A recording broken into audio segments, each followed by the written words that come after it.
what we'll go through today, we'll talk about number one, how you identify different processes that might be suitable for AI and for automation through process. And then we'll go through and we'll show you how to sort of set up Zapier, how to connect to different platforms in Zapier, and then we'll actually do a walkthrough of how to create AI automation. And today what we're going to walk through is we're going to actually go through a process for how you can do a meeting. And once you've done the meeting, you can then pass that transcript using Zapier into AI and then generate an SOP out of it. So, there's a lot of applications, using Zapier and using different platforms like HubSpot. But we're just going to focus on that one because it is a fairly easy-ish one. It'll be a pretty basic demo of it because there's a lot more work that can go on as part of it. But we'll walk through that today and we'll have a look at how we can set that up so that you can potentially do that as you go. So number one, how do you identify processes that you can automate? In the end, it all just comes down to one thing, and it's just about process. AI, Zapier, platforms, that's just all technology, and that's how you can leverage your process to make it more optimized and to make it easier so you don't have to do as much stuff, which is something that we all as business owners or staff who work for small businesses are things that we want to do less of. We want to do less stuff. So when you're looking at process, it is just quite simple. You don't need to look at a process thinking about how I can leverage AI in the first step. What you want to look at it is you want to look at how can I enhance this process and how can I identify something that is repeatable, is simple, is process driven, has certain outputs that you need to follow, and then take that and then leverage technology to turn it into something that potentially you don't have to do, or you don't have to do at the same level you're doing before. A lot of these processes that you look at can just start off where you would analyze your daily jobs. And probably one of the best ways to look at this is for you and staff members to do a list of the tasks that you're doing each week and put a little time to complete each task so you can get an idea, number one, around what you're doing. And quite often I'd say set up a little diary or set up a spreadsheet, and just anytime you do anything, you just add that to that spreadsheet or to that diary. And then over time, you can get a pretty good indication of what you're doing because, as business owners, a lot of the time through legacy, we do a lot of stuff. And again, we don't want to be doing too much stuff.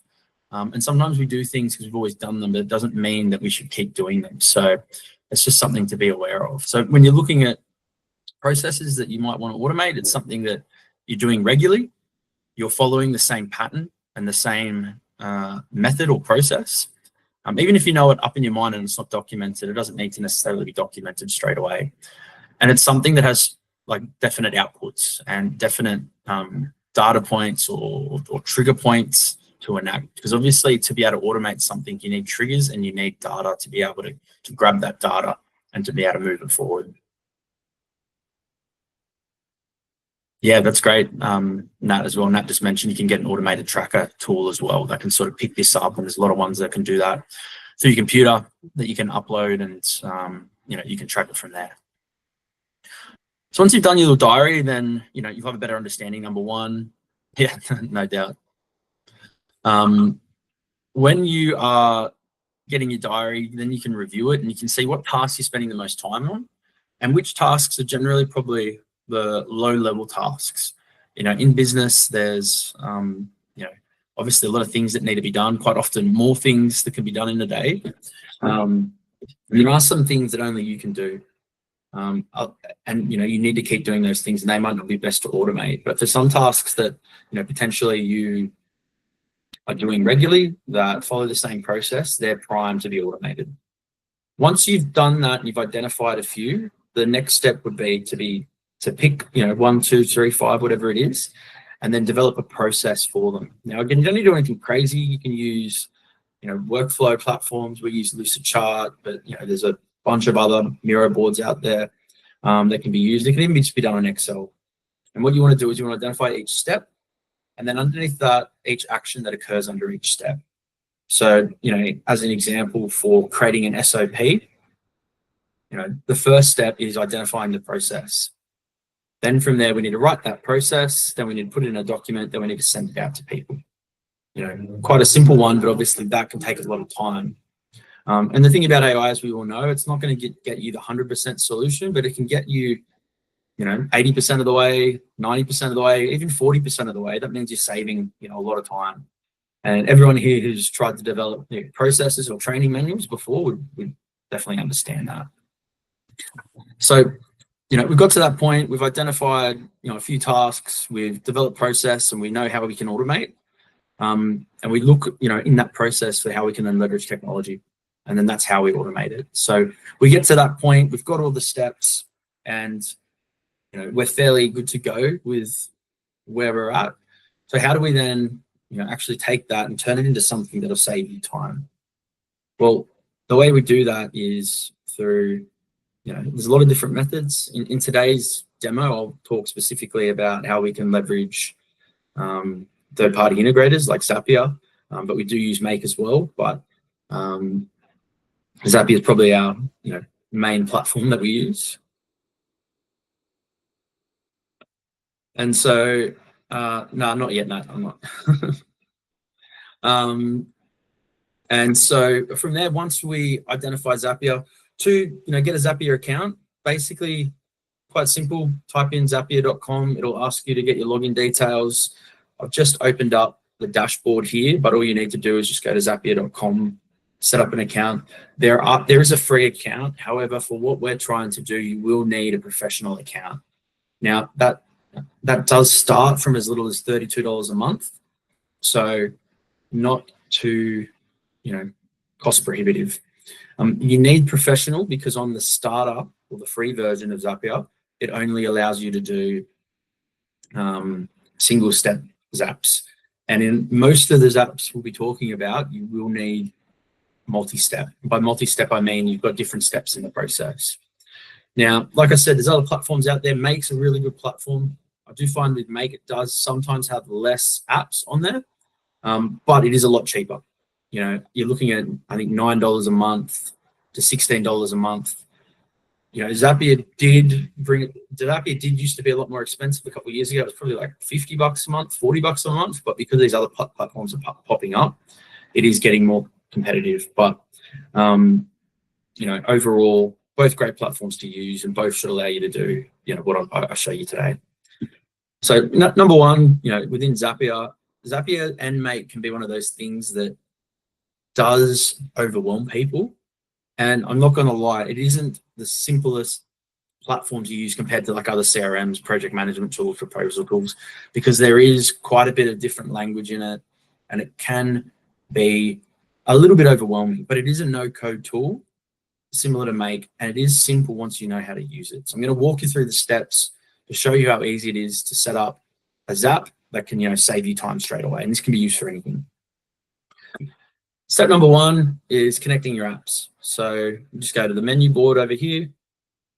We go down to app connection. You can see here, I've already got all my apps connected, and I won't go through today, but what you need to identify is, through your process, what platforms we need to integrate. And then we just go add connection. It's going to ask us to search. So I'm going to, add in ChatGPT, and it's going to add connection. It's going to pull up to another screen. You won't be able to see it. It's going to ask for my login details and an API key. Getting your API key, number one, you do need a NAT.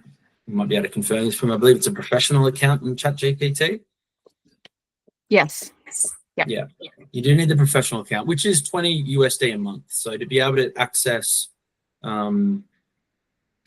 these other features, similarly to Zapier, you need to upgrade past the free account.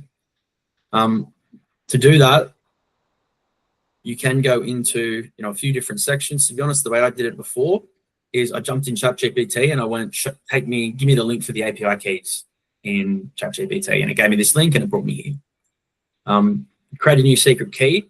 Now, what is a key? It's just like the code or the link to connect the platforms. It'll generate a key, and I think it's like a 15 number and lettered code type thing, and you just insert that into Zapier to link with your login details, and you hit connect, and then it's connected in 5 seconds. Same then for any other platforms you may need to connect.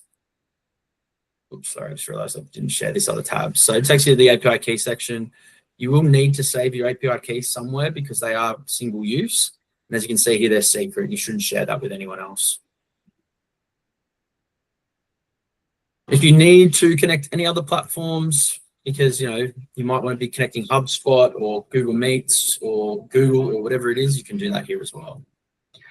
Once you've got this connected here, it means it's going to be connected anytime you go and try and do a Zap. So you've got that option and you'll be able to pick what you use. So you've got a couple options. You can go to create or you can go to home, and like everything, it leverages AI.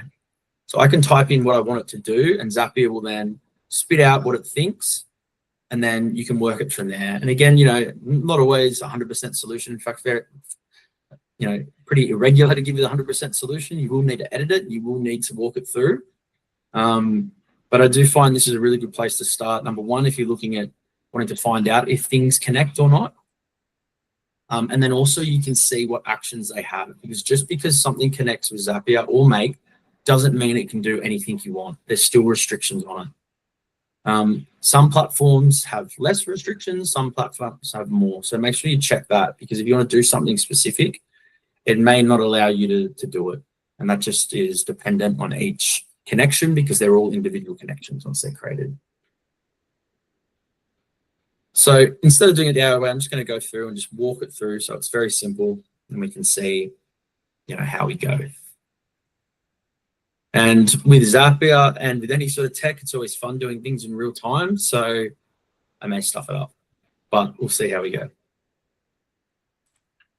All right, number one, with any workflow automation, in a CRM, in anything, you always need a trigger. A trigger is the thing that starts the workflow or the Zap or the automation. So what is the thing that we're gonna trigger to start this workflow? And to confirm, what I'm looking to create here is anytime I have a meeting or anytime I'm training a new staff member and I'm doing a video recording session, at the end of it, I want to generate a training manual or an SOP. And I want to do that so then I can provide that back to the staff member. So what I'm looking to do is to set up a Zap that anytime I've done a video that I think is worthy of a training manual, I want ChatGPT to convert that into an SOP or a training manual for me. So there are a few different triggers here that we can use. What I'm going to use as a trigger will be a manual step, because I do a lot of Google Meets that I record and I don't need every single Google Meet if it's a sales call turned into a training manual. So I'm going to make it so that when I do have a training session that I think is important, I'll manually move that transcript from Google Meets into a new folder, and then that's going to trigger the Zap. So it is a manual step. You could have it that it isn't. Like I said, it's going to spit out a lot of SOPs that aren't relevant. So trigger. I simply click the trigger, and what I'm going to make my trigger be will be a basically be a new file in a folder. So I'm going to pick Google Drive. So anytime there's a new file in a specific Google Drive folder, it's going to trigger the app.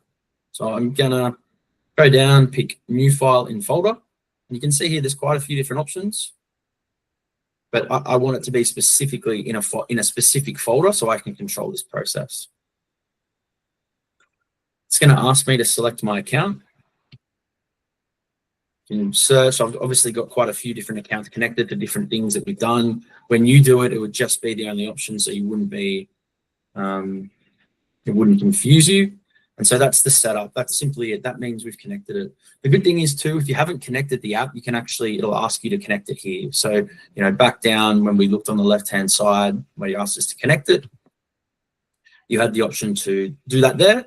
But because we don't need to, because I've already got it connected, we don't need to worry. Now we go to configure. And so this just allows me to pick which folder I'm talking about. So I'm going to pick my Google Drive.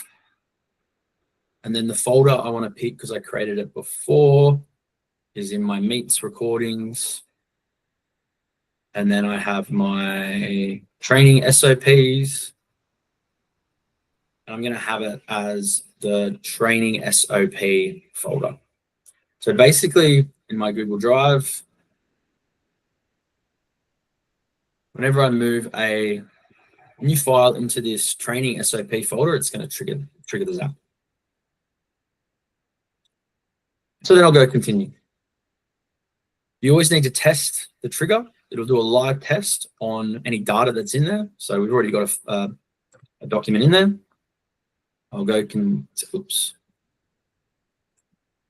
test, and the test was successful. So basically that means we're all systems go at the moment. Now, second step, got to go to ChatGPT, and I want to actually pass this to ChatGPT. OpenAI, which is the connector. I want to pass this to ChatGPT, and I'm going to, again, this is where some people can get overawed a little bit, because there's quite a lot of different sections in here. But basically the one we want to do is we want to send prompt. We're going to send prompt as our action, and then we're going to pick our ChatGPT or OpenAI, and then we'll go to continue. Now, this is where it's important, and this is where you need to actually create the prompt. Now, being all AI tech-focused people, how do we create a prompt? We create a prompt by going back to ChatGPT and getting it to create the prompt for us. So again, I've just opened up ChatGPT.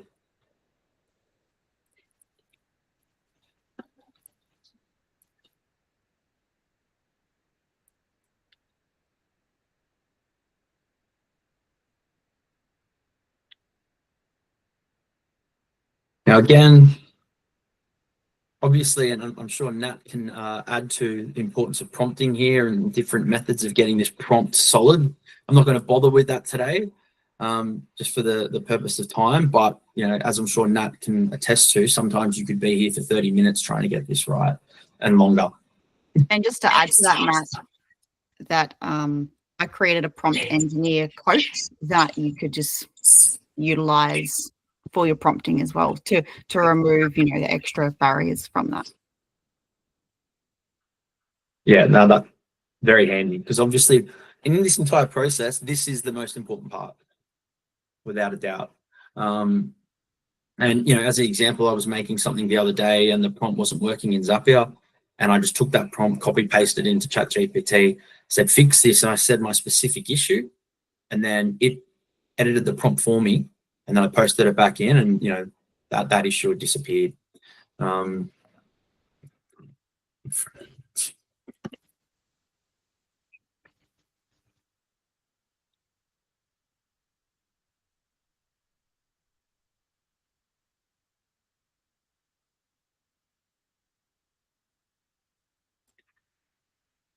I'm going to say that because I might confuse it. So yeah, very simple prompt. Provide the framework.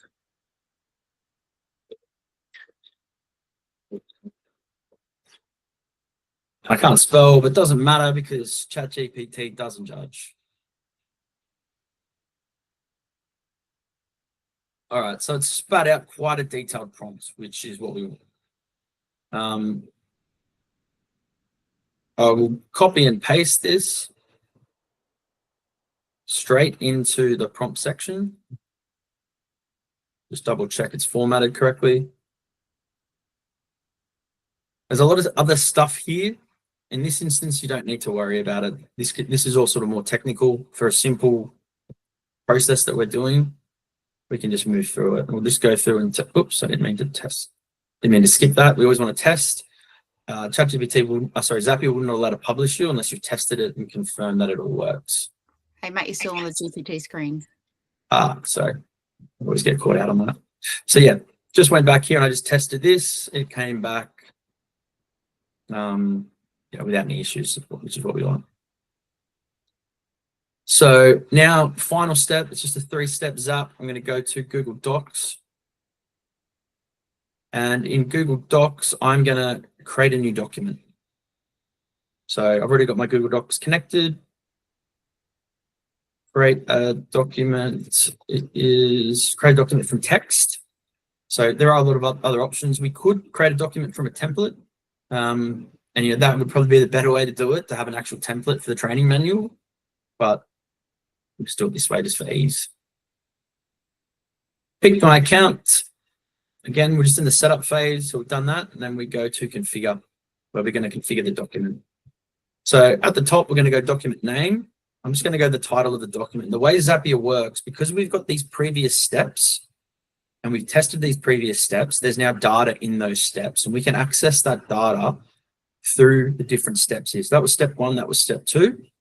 I'm going to go to step 1, and I'm going to grab the title of the document name. For the document content, we want to go with the response that the prompt has given us. So when we've put the prompt in, ChatGPT spits something out, and that's the response. Now we want to go, all right, where we're creating the document, we're going to create it in my Google Drive, and I'm going to put it in a specific folder that I've already created, which is my generated SOP. Continue. Test step.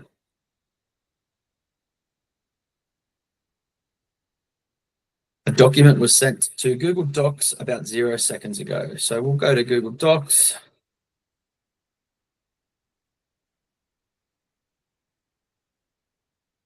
I did one earlier. Let's just see, this is a different prompt as well. So like I said, this is a live test. Unsure if this will be any good, but what we would do is we would go back through and edit it. So we've got the copy of our training manual, team training, onboarding. This was from an old HubSpot onboarding. And this walks through different processes. So as you can see here, this has spat out different processes from the meeting. Sorry, who knows if it's any good? Your drive with the documents. Sorry. All right. So this has spat out a document based off the transcript that we had in our meeting. And as you can see here, it's got different sections. It's got step-by-step guides. It's got some examples. For a quick example, we've got some stuff in here. At the very least, what we could do with this is then edit it ourselves and save a lot of time from having to think about what we needed to do. Obviously, like I said, this is a start point, and we would go back and work with the prompt. We would definitely create a template for this so that we had the information present and we had the format in a bit more structured way. But I suppose what I'm trying to get across is it is that easy to be able to create Zaps and to be able to streamline what you're doing in your business and take away tasks from what other staff members are doing. And yeah, 100%, like Nat just said, you could look to embed the video in the training manual as well with another step, and really enhance this in any way you want. You could automatically have it emailed out to the staff member afterwards if you were confident with the template and if you were confident with the way this was set up and you didn't need to edit it. So again, everyone knows writing process and SOPs can take hours. If you had a meeting and you need to write a training manual afterwards, that's something that could take you half a day. Obviously, better training manuals might have photos and things like that. There would be ways to do that with more enhanced methods. But in terms of saving you time, and saving you effort to get something out, this is a very easy way to do it. Now, just final point from me, the way this works is there's one trigger and there's 2 tasks that occur within the Zap. So that costs you, so basically the way it works in Zapier, you have a task limit. So every time that runs, I think the task limit for us is 2,000. Every time that runs, that'll cost us 2 tasks. So just be aware of that if you do go for a Zapier subscription, that it is task-based. So if you do have complex Zaps, which we've definitely set up before, that could have 10, 20 tasks in it, which are basically steps, that might end up costing you 20 to 30 tasks every time it runs. So just be aware about that as well. So that's my example. Like I said, that can be used with a range of different things. And it's just an easy way that, any small business can set this up, streamline, and really leverage AI. Do you have any questions or thoughts about that? I've got a couple of questions if no one else does. Yeah, please do that. So there's a AI software that I use for SOPs when required, and it's called Tango, and I'll put the link in here. And as you're going through a training video, it will literally capture what you've clicked on as well. So I'm curious, that paired with something like this could be really helpful in the document. So this could be the overview, and then you've got the visual that takes you through the steps as well, if it was required and on a setup like that. Yeah, no, 100%. That's the other thing. There's a lot of platforms that will do a lot of these things already. So, do you need to always do this? Not necessarily. This is just a generic example that I thought of this morning because I was talking about it with someone. Yeah. And the one good thing about Zapier is it could reduce the need to have multiple platforms because there could be hundreds of AI platforms you use. If you wanted to grab one for each, your costs could really start adding up, where within this you just need Zapier and you just need your OpenAI subscription and what you're already using. So that's probably the only consideration. Because I'd probably definitely say to use a dedicated platform first and foremost if you can, because those are always built and set up and it'll save you mucking around. It just comes down to cost. And if you have 10 things you want to do this with, because even like a lot of the AI agent platforms will allow you to do a lot of this stuff as well. Doesn't maybe give you as much control as in the process of Zapier with different platforms, because they're obviously restricted by their platforms as well. But yeah, no, that's a good point. Now there definitely are other platforms, and that's probably the first step before doing this is checking and seeing what's out there. And how do you check? You check by jumping on ChatGPT and asking. Yeah, and I think also identifying that you make a really valid point of the subscriptions costs, like they might be 25 or 33 USD per month or whatever it is, but that all adds up for a business over time. So I think this is a really good solution to have it under one like a very small setup rather than multiple platforms. So it's a good point there. Yeah, for sure. Any other questions? What motivated you to automate this thing for yourself? So you mentioned earlier about like the team training to make it more efficient. Was there anything else that sparked that? To be honest, just because of the fact that for both sides of the business, the outsourcing and the HubSpot is something we've been talking about. So, a new outsourced team member jumps in, first day they do training. This is an easy sort of setup. And then similarly, anytime we do HubSpot training. So, I'd probably rather look at that Tango option, to be honest, for that. But again, it was more just of a fun thing playing around with as well. Because I think the best thing about anything with AI, and that is better than most, is, be curious, play around with stuff. That's how you develop things. That's how you can streamline operations. And it's something we've been talking about a lot in our business around how we can sort of improve efficiencies. So, it's just a fun little one that, to be honest, I knocked together this morning before this at 9:40 when I was like, all right, what am I going to automate to show today? And, I knew I could set something up that quick using Zapier. And I've played around with a few other ones as well. I've had Levy, Apple, and the team send a lot of different stuff and a lot of different ideas this week that we're playing around with, because I think a lot of people can gain from a lot of this stuff. And like I said, just need to be curious.